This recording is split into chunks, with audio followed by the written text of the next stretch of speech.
عليكم ورحمة الله وبركاته. halkan waa degmada Awaare gobolka Jarar. Shirkii shalay ka qabsoomay degmada Awaare ee isku xidhkii booliska si wanaagsan buu soo qabsoomay.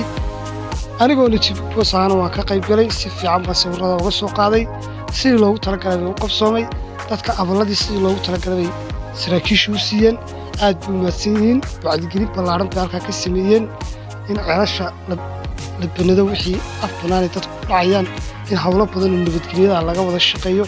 saraakiishu dhinkooda way ka soo baxeen saraakiisha cusub ee degmada Awaare waa soo dhaweynayna dibadda iyo Xuseeniyana waan wada joognay laakiin nimanka naadiyada isma fahmayna ani saxaafadahan waa kala quusanay hadday wax iga galaan uma doonanayaba waa isma maqlaynaba marka waxa weeye booliska shaqadii ay qabteen shalay ee hawlahoodii wixii ay soo qorteen si sharciga waafaqsan bay u qabteen in laga meermeeriyo ama giraamada ama qiiq loo yimaado ما هي سراكيش ويروحوا دفرت على جسار هتدونا وحوسوا عرض قبلدودي وحيتات كسينين وحي قبلية كوحينين ويفرت على جسار والكير حتى عصبة أكون رقاتيانا إنه جيران أنتريني وحن تري ريح ذو ويهر دجاج كتعد عيو بالربو يسكتجون مركا وحوي ينو سراكيش يو في هذا يو تودي بالله قفر يا شاعن تودي ما هيان تودي